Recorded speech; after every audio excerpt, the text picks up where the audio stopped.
好，现在我们巴塞罗那啊，这算是第2天了。你们的第2天，我们的第1天。完了，我们后头有一个小部队啊，大概有12个人的一个小部队啊。现在我们到一个加泰罗尼亚广场，然后去溜溜弯。现在步入我们眼帘的是圣家堂。圣家堂，西班牙原文意为神圣的家族。由西班牙最具代表性的建筑师安东尼·高迪建造，圣家堂被列为世界文化遗产之一。对我来讲有点可惜，因为这个圣家堂啊是巴塞罗那的这个景点的这个重中之重，非常的有名。我因为跟我的队友当时还在瑞士，还在走这个山基线，而且呢又要倒车，要坐飞机赶往这个巴塞罗那，非常的遗憾就没有参观成。所以呢，现在这些图片呢，都是我们这个小队的这个小李同学来提供的。高迪的原始设计啊，总共有18个塔尖，从低到高代表着12宗徒：圣母玛利亚、圣经4大圣使马窦、马尔谷、路加和圣史诺旺，和最高的耶稣基督。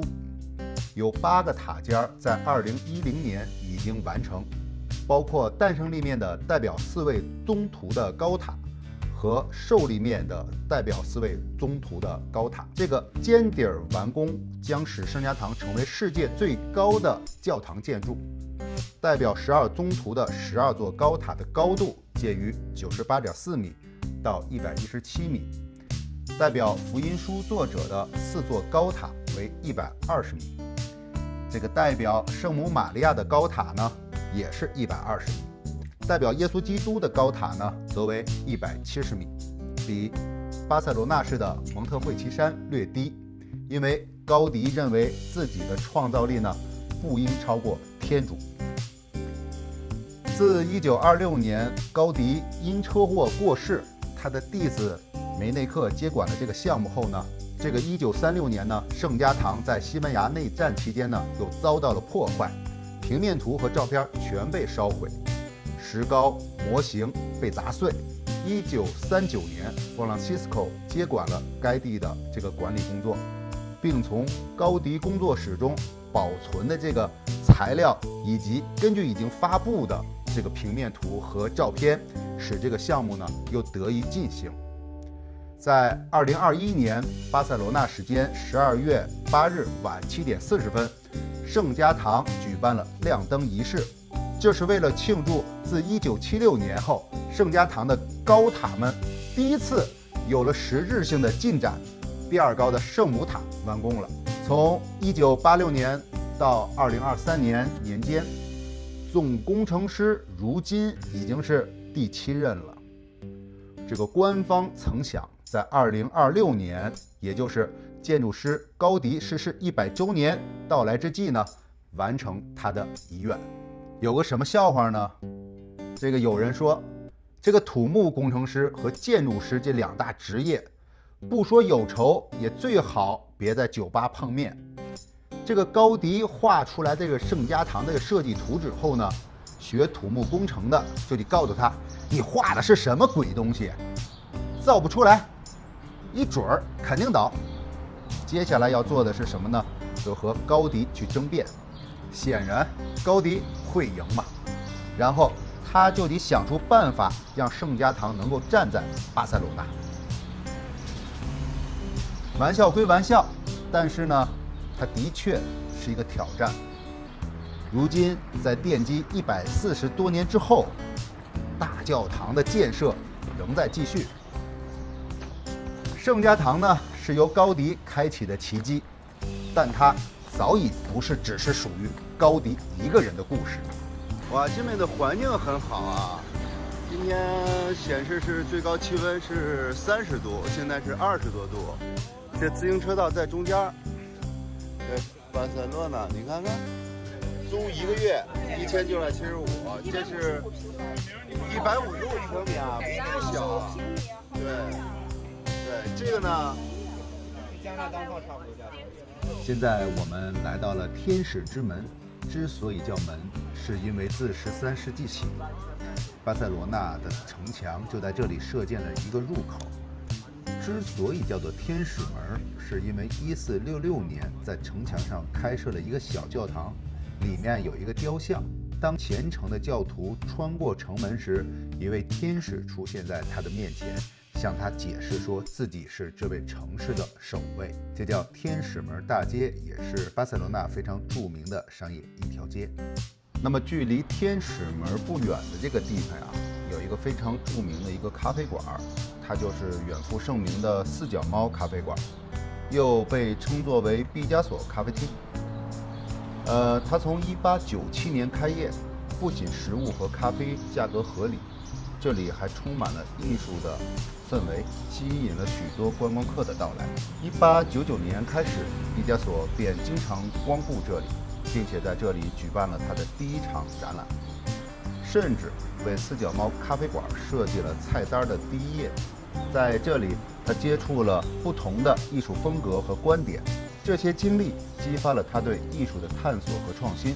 毕加索的艺术风格在这段时期逐渐演变，他开始走向他著名的蓝色时期和玫瑰时期。再往前走一走呢，就到了巴塞罗那古罗马城墙。这个城墙距今大概已经有2000多年的历史了。巴塞罗那在古代被称为巴塞诺，是一座重要的罗马定居点。城墙是为了保护这个城市而兴建的。这个巴塞罗那古罗马城墙啊，设有几个城门，其中最著名的就是现在我们看到的巴塞罗那大教堂广场附近的。此外，城墙上还设有防御塔，用于监视和保护城市。现在我们走到的这个地方呢，就是巴塞罗那的这个主教堂。主教堂这旁边呢，还有这个罗马时期的这种围墙。看这个环境也是非常的热闹啊。现在我们可以去前头那儿可以看一下主教堂啊，上面去。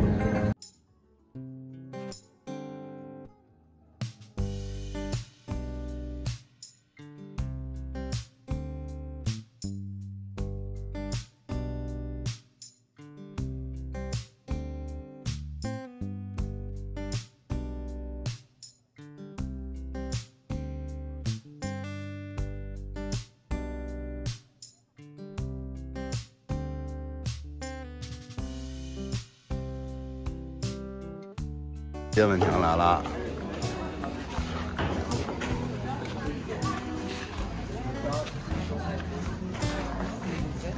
哇哦！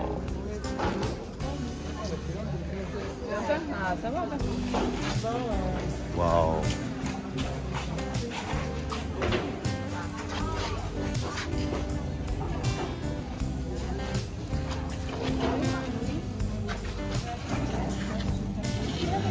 各式各样的照片组成的，不同颜色的照片组成的，瓷砖烧出来的。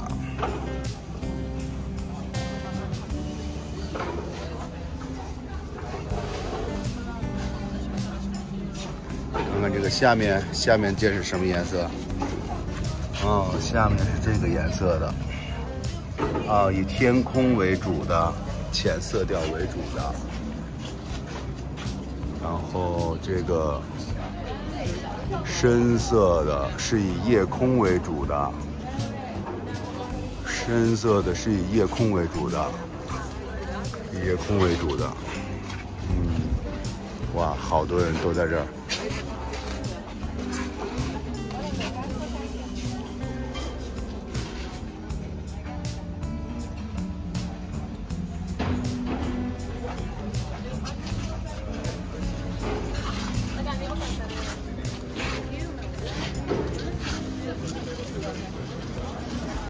现在我们看到的这个建筑是什么呢？这个呢就是巴塞罗那的律师协会。1895年9月，律师协会搬进了 Casa del Acistiano。通往这个院子的文艺复兴风格大门旁边的这个大理石的信箱就在这一时期建造的。信箱上有一系列被解释为预言的雕刻，包括由7片常春藤叶组成的图案，代表官僚主义、还有5只飞翔的燕子，代表正义应有的速度，还有1只乌龟，象征正义前进真正的速度。最后呢，是律师协会的徽章。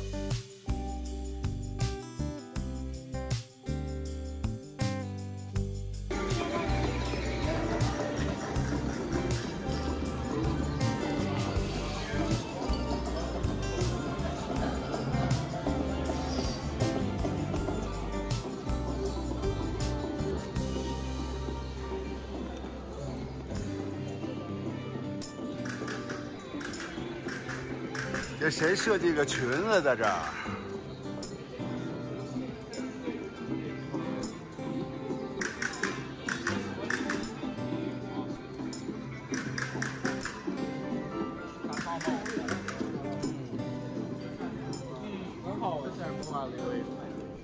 老港，老港。现在映入我们眼前的呢，这个是主教桥，是一座新哥特式建筑。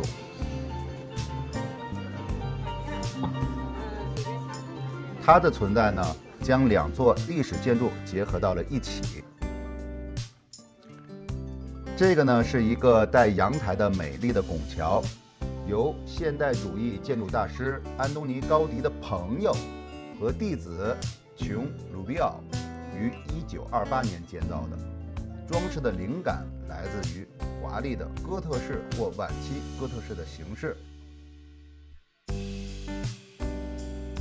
加泰罗尼亚的历史可以追溯到古罗马时期，当时这片土地是一个重要的罗马定居点。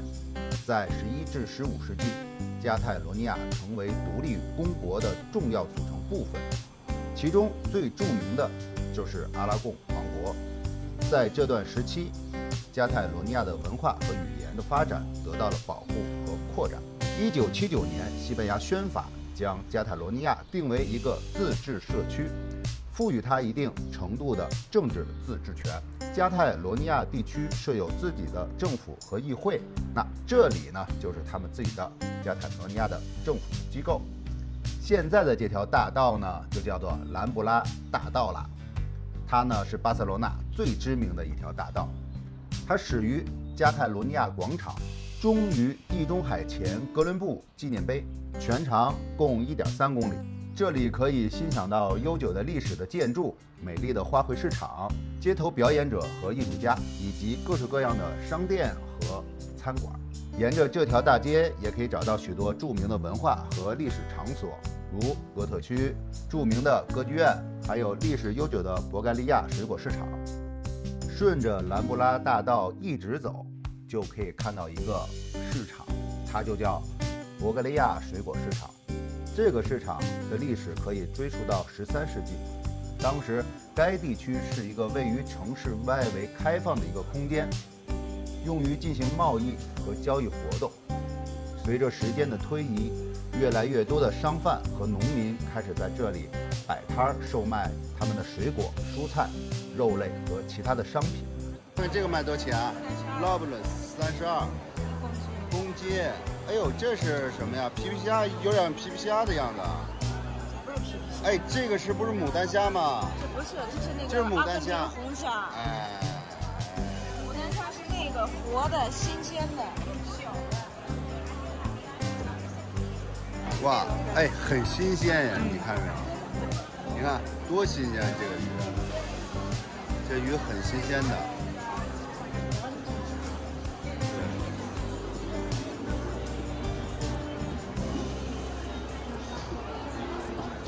啊，这是个瓣儿。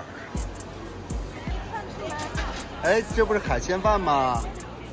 一份10块钱。咱先转一圈，一会儿呢看好了，想吃什么哎，甚至烤包子可以。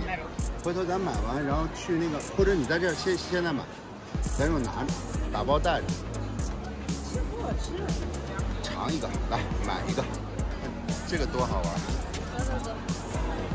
大鸡肉串。海鲜饭挺感兴趣，我想买。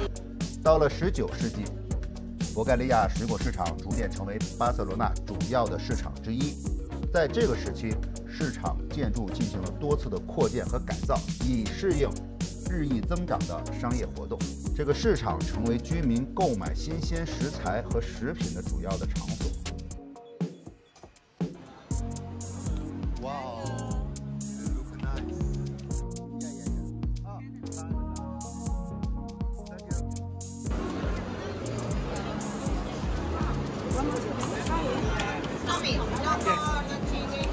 要个素的。卖水果的。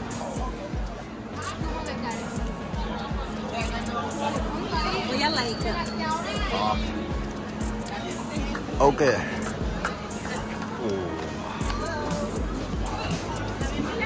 来，看看你又吃又喝的样子了，真可爱。你看，我们现在在这里啊，就可以体验到非常地道的巴塞罗那的美食文化，品尝新鲜的水果，还有海鲜、奶酪、火腿儿，还有其他的美食。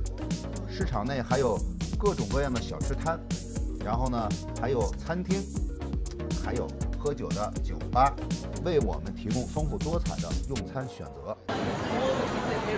哇，这个市场还是不错的啊！还有这个市场太热闹了，这个我觉得卖海鲜的特别的新鲜。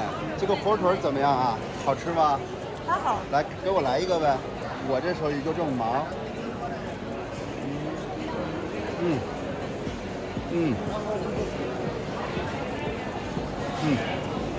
我们俩这手啊，全都被占住了，是吧？快把那饮料喝了，把杯子放下。哎，你这是好主意。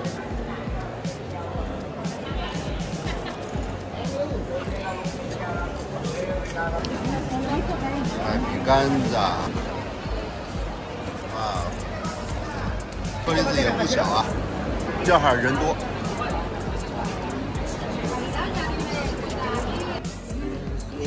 cheese， 这是 beef。我这包子找不着了，我怎么感觉我这包子应该找不到了？应该在后面，我觉得。已经到点了。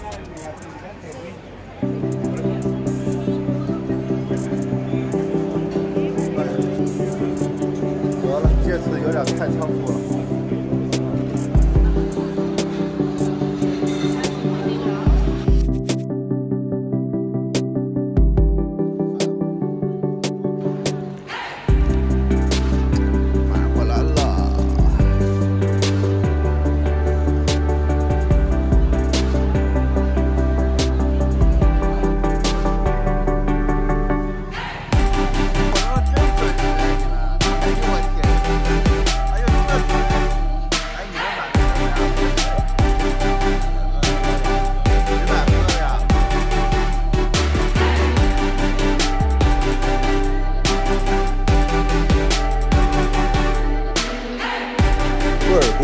贝尔公园，现在我们是走的是他们这种的这个外围的这个围墙。是败家开始败家shopping啊！这边这个价格怎么样啊，小伙子？还好啊。不是那个些瞅的怎么样？来，让我听听。瞅的不错，瞅的不错。